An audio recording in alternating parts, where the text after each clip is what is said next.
असेल तसा देव तुमच्याकरता प्रगट होतो. आपण कृष्ण परमात्म्याच्या चरित्राचा जर भाग बघितला तर तुमच्या लक्षात येईल, ज्या वेळेला गोकुळामधून भगवान परमात्म्याला मथुरेमध्ये आणण्याकरता अक्रूरजी गेले, आणलं आणि आणल्यानंतर मथुरेतील लोकांमध्ये 4-5 प्रकारचे लोक होते. काही भगवंतावरती प्रेम करणारे होते, त्यांना भगवंत सुखमय वाटला. काही भगवंताचं रूप बघून त्यांना आपल्यासारखाच आपल्या वयाचा आहे, त्यांना भगवंत आपल्या सगळे खेळणारा मित्र वाटला. आणि काहींना भगवंताबद्दल राग होता, त्यांना भगवंताकडे बघितल्यानंतर भगवंत त्यांना आपल्याला काळ वाटला. विठालो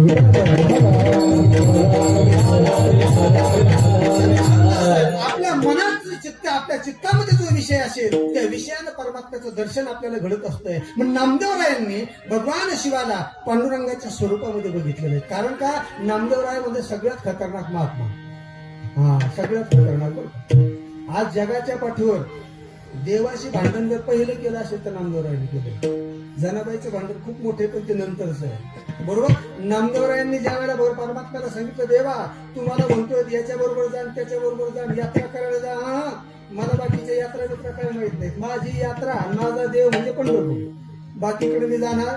पण देवानं सांगितलं, अरे दादा मी तुझ्या पाया पडतो, पण जा ना यांच्या बरोबर. कोणाबरोबर? ज्ञानोबा बरोबर जा.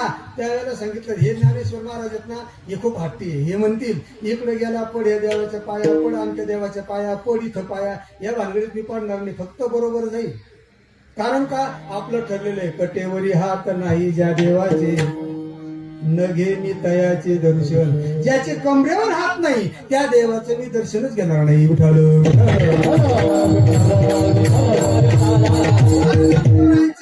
कडक ब्रीद असताना सुद्धा नामदेवरायांनी भगवान शंकराची स्तुती का करावी, याचं कारण असं आहे, नामदेवरायांच्या सानिध्यामध्ये वाढलेले नरहरी महाराज, त्या नरहरी महाराजांना प्रचिती आणून दिलेली होती. बघा, बरोबर, मोठं चिंतन आहे. नरहरी महाराजांना ज्या वेळेला हे 2 साधू लय खतरनाक, नामदेवराय आणि नरहरी बाबा, बरोबर, नरहरी सोनार यांचं ठरलेलं होतं, ज्याच्या गळ्यामध्ये वासुकी हार नाही, ज्याच्या कपाळाला भस्म नाही, जो व्याघ्रंबर घालत नाही, मी त्याचं दर्शन घेणार नाही, अजिबात घेणार नाही. हा बाबा म्हणायचा, ज्याच्या कमरेवर हात नाही मी त्याचं दर्शन घेणार. कट्टर एकदम भगवान शिवाचे उपासक नरहरी महाराज आणि भगवान पांडुरंगाचे उपासक नामदेवराय. पण एक लक्षात घ्या, नरहरी महाराजांना ज्या वेळेला एका सावकाराने सांगितलं, मला पांडुरंगाला करदोडा करायचा आहे चांदीचा, बरोबर, त्याने सांगितलं, मग तेवढं माप तुम्ही घेऊन या. माप घ्यायला गेले, माप घेतल्यानंतर भगवंताच्या कमरेचं माप घेतलं, नरहरी महाराजांना आणून दिलं. नरहरी महाराजांनी ते बघितलं, बरोबर त्याच मापाची साखळी बनवली, घेऊन गेले, 4 बोटं कमी पडली. परत घेऊन आले, का हो साखळी तर कमी पडली. म्हटले, माप तुम्ही चांगलं होतं, साखळी कमी पडेल कशी? माप घेतलं, दोरी जेवढे माप होतं तेवढी साखळी भरली. कशी काय कमी पडली? काही करा, तुम्ही चला, तुमच्या हाताने माप घ्या, मला साखळी बनवून द्या. त्याच्यात मोठा भाग आहे, फक्त तुम्हाला पुरावा म्हणून पटकन धावतो सांगतो. शेवटी नरहरी महाराज म्हटले, मी तिथपर्यंत येणार नाही, त्या बाबाचं मी तोंड पाहत. कोण म्हटलं? नरहरी महाराज. त्या बाबाचं मी तोंड पाहत नाही. म्हटलं, नका पाहू तोंड त्याचं, मी तुमचे डोळे बांधतो. डोळ्याला पट्टी बांधली, पण निदान माप घ्यायला तर चला ना. शेवटी नाईलाज झाला, आपल्याकडून कसं काय कमी जास्त माप होतं म्हणून नरहरी महाराज तिथं रावळामध्ये गेले आणि रावळामध्ये हात धरून गेलं आणि भगवंताच्या जवळ उभं गेलं आणि सांगितलं, आता तुमच्या हाताने माप घ्या. नरहरी महाराजांनी चाफत कमरेकडे माप घेण्याकरता हात लावलं, तर कमरेला काय होतं? गजचर्म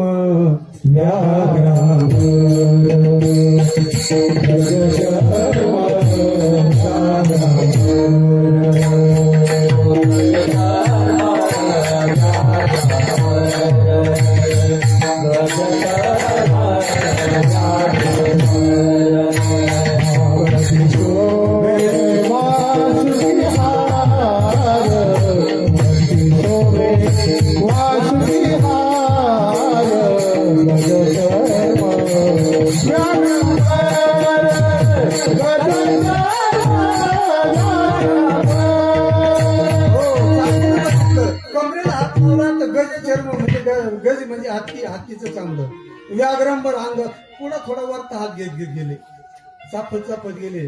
कंठी वासुक्या हाताला सर्प लागला. अजून वरती बघितलं तर जटा लागल्या, अजून वरती बघितलं तर बुचोडा लागला, आणि अजून वरती बघितलं तर गार पाण्याचा झरा वाटला, गंगा होती. बरोबर. त्यावेळेला नरहरी महाराज म्हटले, सावकार बाबा तुम्ही मला चुकीच्या मंदिरात आणलं का काय? म्हटलं कसं काय? अहो तुम्ही म्हटले पांडुरंगाला, तुमच्या पांडुरंगाला साखळी बनवायची, आणि तुम्ही तर मला माझ्या भोले बाबाकडे घेऊन आले. त्यावेळेला म्हटलं नाही, हे तर विटेवरी उभा, कटेवरी हात, हा तर परमात्मा पांडुरंग आहे. शेवटी नाही, दोघांचं भांडण झालं, थोडीशी डोळ्याची पट्टी ढिल्ली केली, बघितलं तर कोण होतं? पांडुरंग होता. आता नीट लक्षात घ्या, डोळे बांधले की शंकराचं रूप, डोळे उघडले की पांडुरंगाचं रूप. नरहरी महाराजांना प्रचिती आली. काय प्रचिती आली? हरा हरिहरा भेद नाही नका करू वाद. शिवामध्ये आणि विष्णूमध्ये भेदच नाही दादा, एकच अंग आहे. जसं फुलात सुगंध आहे, बरोबर, तसा विष्णूमध्ये शिव आहे आणि शिवात विष्णू आहे. उठालो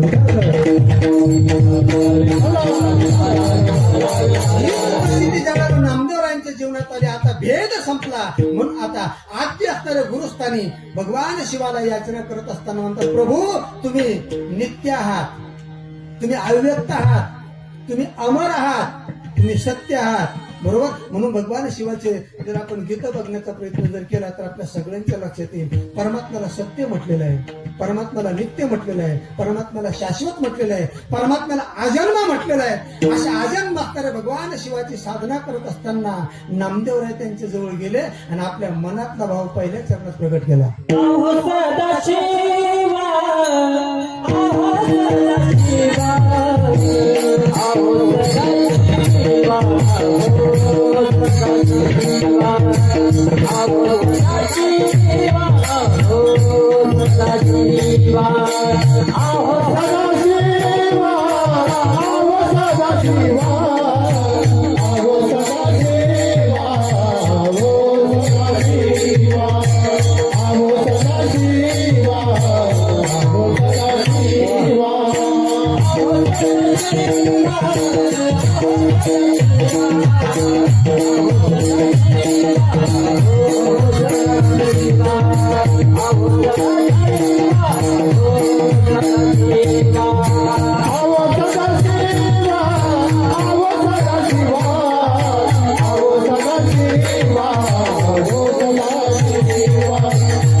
नामदेवराय वर्णन करतात, आपली याचना सांगतात, मनातला भाव देवाच्या समोर प्रगट करतात. अहो सदा शिवा देशी भक्ती, देशी मुक्ती. पण पुढचा शब्द महत्व आहे भावा. बरोबर. जसे भाव असेल त्या भावानं तू काहींना भुक्ती देतो, काहींना मुक्ती देतोय, कारण तो परमात्मा दाता आहे. तोची एकदान शिवरदाता आहे. परमात्मा देतो दादा. परमात्म्याकडे मागणाऱ्याची यादी खूप मोठी आहे. बरोबर. मागणाऱ्याची रांग खूप मोठी आहे. पण परमात्मा देत असताना तो सगळ्यांनाच देतो असं नाही. मी अगोदर बोलून गेलो, काही परमात्मा न मागता देतोय. शरीर दिलंय, शरीराबरोबर सगळे साधने दिलेले आहे. पण आता मात्र परमात्म्याजवळ तुम्हाला मागत असताना तुमच्या मनात इच्छा तेव्हाच पूर्ण होईल जेव्हा तुम्ही त्याची सेवा कराल. बरोबर. आता आपण जर देवाकडे, खरी गोष्ट आहे दादा, देवाकडे जाणारा माणूस हा देवा करता जातो की देवाकडून काही मिळवण्याकरता जातो? खरं सांगा, शिवरात्रीचं खोटं बोलू नका. हा फिटता फिटायचं नाही जर खोटं बोललं तर.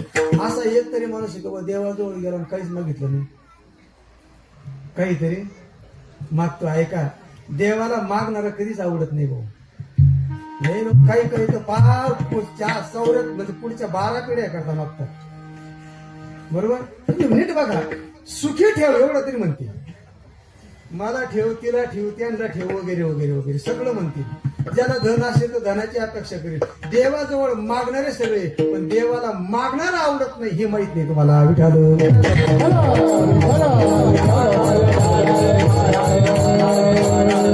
वर्णन करतात, काही न मागे कोणाशी, तोची आवडे देवाशी. संत महात्मा सांगतात देवाला कोण आवडतो? जो काहीच कोणाजवळ मागत नाही तो देवाला आवडतो. आणि आपण तर मागितल्याशिवाय राहत नाही. उठालं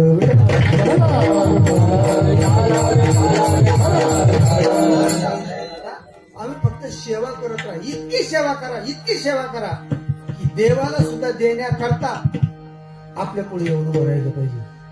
बरोबर, संतांनी देवाची इतकी सेवा केली, इतकी सेवा केली, इतकी सेवा केली, पण सेवा करत असताना देवाकडे त्यांनी काहीच मागितलं नाही. बऱ्याच वेळेला देवाने विचारलं, का रे बाबा तुम्ही शुद्ध वारीला गेले का, वद्य वारीला येतात, पण वद्य वारीला गेले का पुन्हा महिन्याच्या महिन्याला तुम्ही येतात, कशाला येतात रे तुम्ही? तुकोबराय, नामदेवराय, सगळेचे सगळे होता. देवा तुला असं काही वाटून नको घेऊ बा, आम्ही येतो म्हणजे आम्हाला तुझ्या म्हणून काही घ्यायचं अजिबात नाही, आमची आवड आहे म्हणून येतो आम्ही काय येतो तुला सांगू का? याचं आमचं येण्याचं एक कारण आहे. आवडे हे रूप गोजिरे सगुण,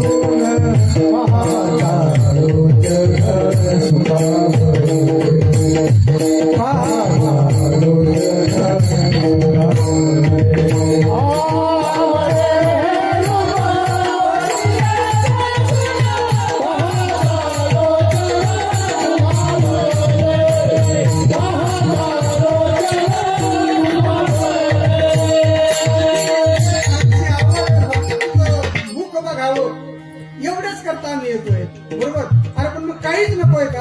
अजिबात काहीच नकोय आम्हाला तुझ्याकडून. देवा तुझी आम्हा न लगेच सोडी. साधी भाषा आहे की काय म्हटले? देवा तुझी आम्हा न लगेच सोडी, तुझी दसुडी सुद्धा नको आम्हाला. तू काय देता आता म्हणतो. बरं तुझी दसुडी मागायला तो आहे तरी काय? हे संत म्हणतात. कोणाला? ही आपली हिंमत नाही. संत म्हणतात आहे तरी काय तुझं द्यायचं? अरे तू जे देणार आहे बरोबर त्याची आम्हाला गरज नाही, आणि आम्हाला ज्याची गरज आहे ती तू आम्हाला देऊ शकत नाही. उठालो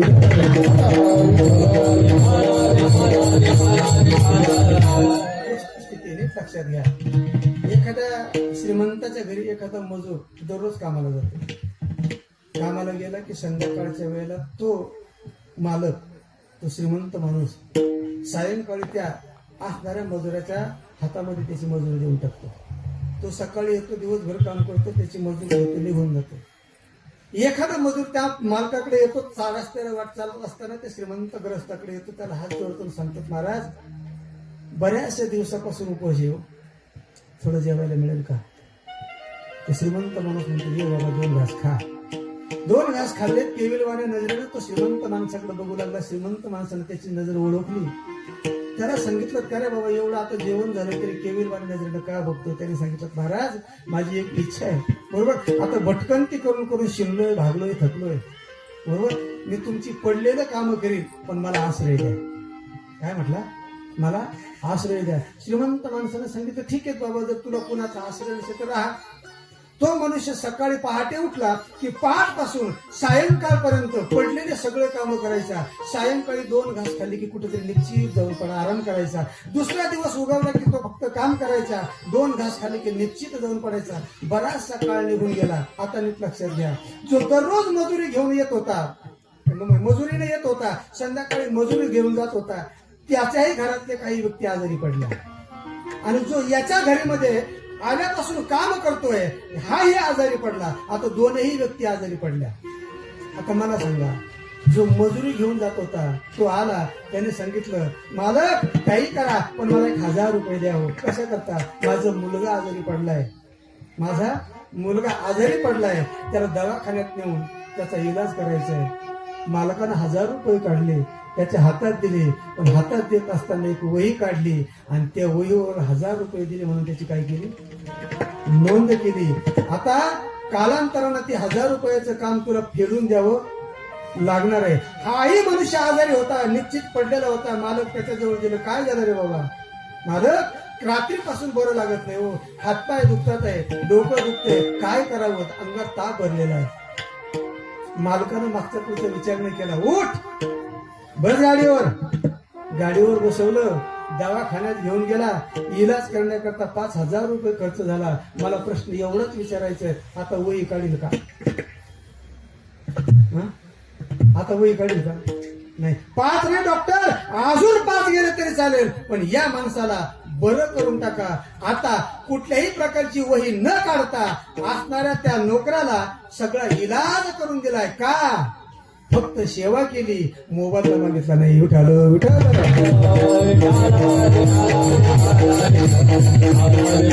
आयुष्यभर देवाची सेवा करत राहा. मग मागे पुढे उभा नाही सांभाळित,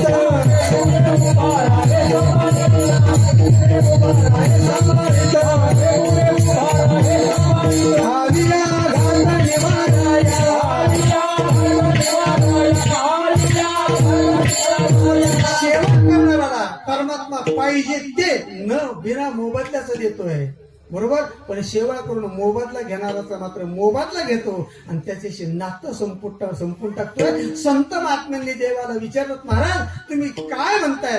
येतो ना, आमचं येण्याचं एकच कारण आहे, फक्त तू आवडतो म्हणून तुझ्या दर्शनाला येतोय.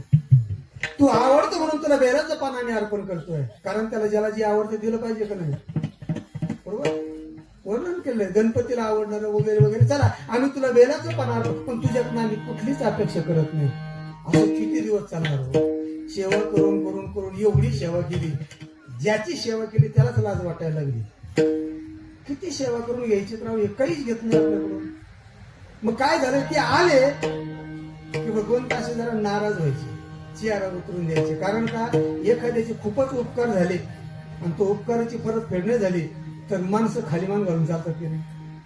आता ते इमानदार माणसाचं काम आहे, बरोबर. बिन लाजायला त्याचं काहीच वाटत नाही, बरोबर.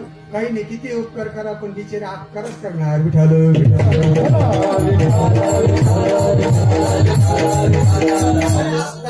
त्या वेळेला सगळे संत म्हणायला लागले, देवा का चेहरा उतरला रे? अरे बाबा, माझी एक इच्छा आहे,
संत महात्मे म्हणतात, देवा तुझा चेहरा, तुझी इच्छा आहे ना आता द्यायची. मागण्याची आस पाहे मुखाकडे, चिंतेला रोकडे मनोरथ. माझी इच्छा आहे बाबा, तुम्ही काहीतरी माझ्याकडून घ्यावं रे दादा, काहीतरी घ्यावं. त्यावेळेला संत महात्मे म्हणतात, ठीक आहे, तुझी द्यायची इच्छाच ना. आता एक सांग, तू देऊन देऊन आम्हाला काय देणार आहे? आता हे सांग, तुझ्याकडे द्यायची यादी सांग, काय काय द्यायला. कोणाला म्हटले? देवाला. तुझ्याकडे तुला वाटतं ना बाबा यांनी काहीतरी घ्यावं, यांनी तुझ्याकडे द्यायला काय हे सांग. कारण अगोदरच सांगत होतो, आम्हाला जे पाहिजे ते तुझ्याकडे द्यायला नाही, आणि तू जे देणार आहे त्याची आम्हाला गरज नाही. पण देवाला लालूच दाखवली, लालूच. पहिली लालूच दाखवली. कारण आता सगळ्यांना जास्त काय आवडतं? बोला ना, बोला ना. आता सगळ्यांना जास्त काय आवडतं? सगळा खाटोटोप काय मिळवण्याकरता आहे? हा, कसं बोलले मामा, बरोबर. काय आवडतं? त्यावेळेला देवानं सांगितलं मी कुबेराला राजीनामा द्यायला येतो. आत्ताच्या काळात आत्ताच्या भाषेत बोलायचं ठरलं, आत्ताच्या भाषेत, तर अजित पवारला राजीनामा द्यायला येतो. तुला त्या गाडीवर बसतो, बरोबर. म्हणजे याचा अर्थ कुबेराच्या भांडाराचा मालक करून टाकतो. संत म्हटले दादा तुझं संपत्ती आम्हाला नको रे, न लगे मुक्ती धन संपदा संत संग दे सदा, तुला ब्रह्मपद देतो. ब्रह्मदिका पदे दुःखाची शिर, ब्रह्मदिका पदे दुःखाची शिर,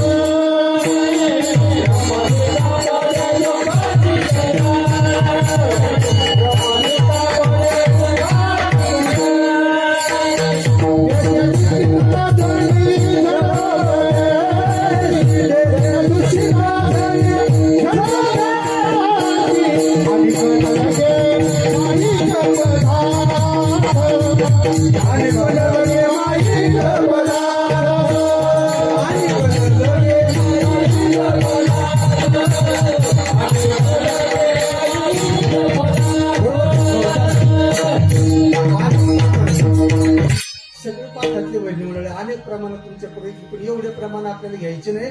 ब्रह्मादिक पदे नको, तुझं ब्रह्मपद नको, तुझी संपत्ती नको, तुझं धन नको, तुझा मान. मग शेवटी भगवंतानं सांगितलं एक काम करतो, आता मीच राजीनामा देतो आणि माझी गादी तुम्हाला देतो. बरोबर. काय देतो?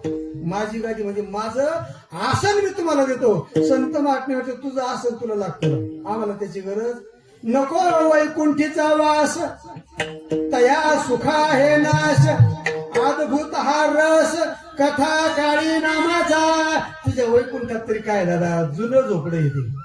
कोण म्हणतं? संत. तुझं वैकुंठ म्हणजे जुनाट झोपडी, ते झोपडीत आम्हाला राहायचं नाही. मग अद्भुत हा रस कथा काळी नामाचा. बरं आता नीट लक्षात घ्या. मग तुला आता तुझ्या जवळचं जे ते आम्हाला नको, आता आमच्या जवळचं तुला द्यावं लागेल. नामदेवराय वर्णन करतात, हे बघ आहे तोपर्यंत आम्हाला सद्बुद्धी म्हणजे भुक्ती दे, भुक्ती म्हणजे आनंद दे, आहे तोपर्यंत. आणि गेल्या शेवटच्या टोकाला म्हणजे तुझी प्राप्ती आम्हाला झाली पाहिजे अशी साधन दे. अहो सदा शिवा देशील तरी आता काय कर, नीट लक्षात घे. देशी भुक्ती आहे तोपर्यंत आणि शेवट तुझी प्राप्ती.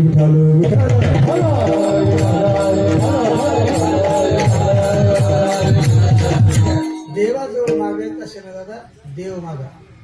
देव मागितला की सगळं देवाजवळच आपल्याला प्राप्त होतं. बरोबर. पण काही काहींनी संकुचित रूपानं बांधलं. शिवपुराणामध्ये एक कथा आलेली बघा, उपमन्यू नावाच्या बालकाची. ऋषिक नावाच्या ऋषीचा हा पुत्र आहे. कर्मधर्म संयोगानं हे जे ऋषी होते ते अतिशय गरीब. द्वापार युगातला सुदामा आणि कृत युगामधला ऋषी विठाल अतिशय गरीब.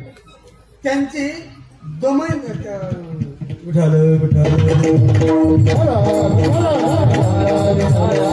त्यांची दुष्यता म्हणून त्यांची पत्नी होती, दुष्यता. आणि त्यांना एक लहान मुलगा जन्माला आलं. ते जे मुलगा जन्माला आलं त्या मुलाचं नाव होतं उपमन्यू.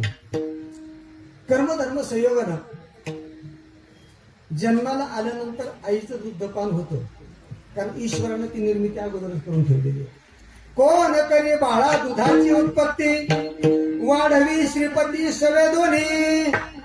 हे भगवंतानं केलेलं नैसर्गिक आहे. बरोबर.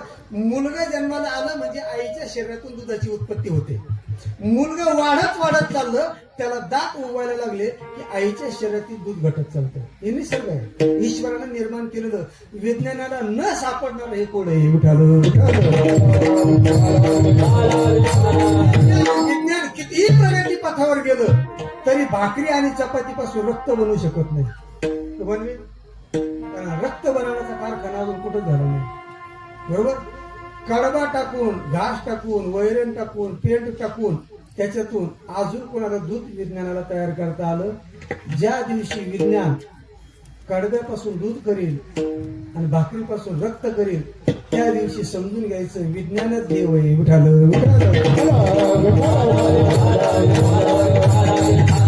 विषयापर्यंत येत. आता मुद्दा आहे, गरमत अशी झाली, मुलाचं दूध कमी पडलं, त्याची भूक भागेना आणि अजून तर त्याला अन्न खाता येत नाही. काय करावं? मुलाला भूक लागली की ते ओरडायचं, रडायचं. आणि आईने त्या मुलाची भूक भागवण्याकरता एक युक्ती काढली. काय करायची आहे? कुठून तरी पीठ भागून आणायची, असलेल्या पिठामध्ये पाणी टाकायची आणि ते पाणी खलवून त्या मुलाला प्यायला द्यायचे. आतापर्यंत त्या मुलाला पांढरं आणि पातळ असतं त्याला दूध म्हणतात एवढंच माहित होतं. पांढरं आणि पातळ असतं त्याला दूध म्हणतात एवढंच माहिती असतं. दररोज आई त्याला ग्लासभर दूध बनवून द्यायची, मुलगं दूध प्यायचं आणि ते पिल्यानंतर आपण दूध पिलं त्याची तृप्तता, त्याच्या चेहऱ्यावरची प्रसन्नता व्हायची. पण ऐका, आता ऋषीपुत्र असल्यामुळं त्या ऋषीच्या जवळपास येणारे अनेक बालकं होते आणि एक दिवस त्या बालकांमध्ये हा बालक खेळत असताना मैत्री झाली आणि एका मित्राबरोबर ते त्याच्या घरी गेला आणि घरी गेल्यानंतर त्याला एक दिवस त्याच्या घरामध्ये त्या मित्राच्या आईनं एक दुधाचा ग्लास भरून त्याला प्यायला दिला. आता नीट लक्षात घ्या बरं का, दुधाचा ग्लास घेतला, त्या उपमन्यून आपल्या तोंडाला लावला. तोंडाला लावल्याबरोबर आता चव मात्र आपल्या घरी आपण दूध पितो तेही दूधच आहे आणि इथं मिळालं हेही दूधच आहे, पण आता चव मात्र बदलली आहे. कारण तिथं जे होतं ते पिठामध्ये पाणी कालवून दूध मिळत होतं आणि इथं जे आहे ते कामधेनू नावाच्या गाईचं दूध आहे. चव बदलली. परिणाम असा झाला, त्याच्या मनात शंका आली, हे खरं का ते खरं? हे खरं की ते खरं? मित्राला विचारलं, बाबा हे काय पाचतोयस मला? त्याने आपल्या गाईच्या गोठ्यामध्ये सांगितलं, या कामधेनू गाईचं हे दूध आहे, वासराला जे पाचतात तेच दूध तुला दिलेलं आहे, हे खरं दूध आहे. हे जर खरं दूध आहे तर मला दररोज आई देते ते दूध कोणतं? घरी गेला, आईनं दूध बनवलेलंच होतं. ग्लास घेतला, आईनं मुलाच्या हातात दिला. ते दूध मुलानं हातात घेतलं, निहाळून बघितलं, डोळ्यात पाणी आलं आणि असलेला ग्लास आईच्या अंगावरती फेकून दिला आणि हात जोडून सांगितलं, आई किती दिवस माझ्या डोळ्यामध्ये धूळ झोपणार? बरोबर? अगं दूध म्हणून मला तू वेगळंच काहीतरी पाजत होती का? मुलाच्या लक्षात आलं, आईच्या डोळ्यामध्ये दोन आसरीच्या धारा आल्या आणि आईच्या लक्षात आलं, आज मुलाला आपण पाजतो हे दूध जर खोटं वाटलं तर याचा अर्थ याला खरं दूध कुठंतरी. खऱ्याचं दर्शन झाल्याशिवाय खोट्याचा उलगडा होत नाही. आता मात्र त्याला छातीशी कवटाळलं आणि आतापर्यंत झालेली वस्तुस्थिती त्याला सांगितली, हे बघ बाबा, आतापर्यंत दूध नाही पण दुधासारखं पिठाचं पाणी करून दूध म्हणून पाजत होते. आई एवढं तर आता माझ्यापर्यंत केलंय तर मला खरं दूध आता इथून पुढे पाजणार. त्यावेळेला आईनं त्या मुलाला सांगितलं, म्हणा हे दूध देण्याचं सामर्थ्य माझ्यात नाहीये, मी दुर्बळ आहे. हे दूध कुठे मिळेल? त्यावेळेला पत्ता सांगितला, जवळ जा आणि या दुधाची उत्पत्ती ज्याच्यापासून तुला मिळेल त्याचं नाव आहे भगवान शंकर. त्या भगवान शंकराची साधना कर आणि त्यांच्याकडून खरं दूध मागून घे. मुलगं त्याच रात्रीला आईचं दर्शन घेतलं, आईचा आशीर्वाद घेतला आणि ते मुलगं भगवंताच्या साधनेला निघालं. बसलेल्या सगळ्या माता माऊली, तरुण वर्ग, पुरुष वर्गाला, भजनी मंडळाला एकच विनंती आहे, परमार्थ जर सिद्धीला न्यायचा असेल तर आईचं दर्शन घेऊन परमार्थ करा, तर तुमचा परमार्थ फलद्रूप होईल. अन्यथा तुम्ही कितीही साधना करा, परमार्थ तुमचा निष्फळ ठरेल. कोणा सांगतोय तुम्हाला परमार्थाला लागायचं ना, तर परमार्थाला लागण्याकरता अगोदर आई वडिलांचं दर्शन घ्या आणि मग परमार्थाच्या मार्गाला लागा. तुम्ही योग्य स्थानापर्यंत जाऊन पोहोचाल. पण त्यांचा तिरस्कार करून जर तुम्ही परमार्थ करत असाल तर आयुष्यामध्ये कितीही साधना करा, तुम्हाला दुःख आणि दुःखच प्राप्त होईल. आईचं दर्शन घेतलं, आईनं मस्तकावरती हात ठेवला, आशीर्वाद दिला. मुलगा थोडासा अंतरावरती गेला, एक मातीचं शिवलिंग तयार केलं. नीट लक्षात घ्या बरं का, आपण मंदिरात बसवतो हे पाषाणाचे शिवलिंग आहे, पण आपल्याला जर महिला मंडळी करता सांगून जातोय, तुम्हाला जर सोमवारच्या दिवशी शिवाची पूजा करावी वाटली ना तर ती शिवाची पूजा करण्याकरता कशाचं शिवलिंग बनवायचं आहे का? नदी असते का नदी, त्या नदीतल्या पाण्यामध्ये जो गाळ असतो ना ओला, तो गाळ आणायचा आणि त्याचं शिवलिंग करायचं. आणि इकडंच माती घ्यायची, त्याच्यात माती कालवून त्याचं शिवलिंग केल्यावर फळ मिळत. हो, कारण मी शिवपुराणाचं वाचन काढलं, शिवपुराण, कारण आता कथा आली शिवपुराणाची, म्हणून त्याच्यातल्या सूक्ष्म बाजू सांगून जाते. बरोबर? त्याचं जर आपण शिवलिंग बनवलं प्रत्येक इष्ट फलाची प्राप्ती करून देते. त्या मुलानं ते शिवलिंग बनवलं, झोपडी बनवली आणि त्या झोपडीमध्ये त्याने भगवंताच्या नामाची साधना चालू केली. नमः शिवाय, नमः शिवाय, नमः शिवाय. बराचसा काळ निघून गेला. भगवान शिवजी प्रसन्न झाले, त्या मुलाजवळ आले आणि त्या मुलाला सांगितलं काय पाहिजे ते. मग वरम देही, काय वर पाहिजे. मग मुलाने एकच सांगितलं, बाबा एवढी साधना मी वाटेवर सुद्धा करतो. क्षीराचा सागर उपमंडा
सोन्याचं गाव मागितलं, रावणाला सोन्याचं गाव देऊन टाकलं.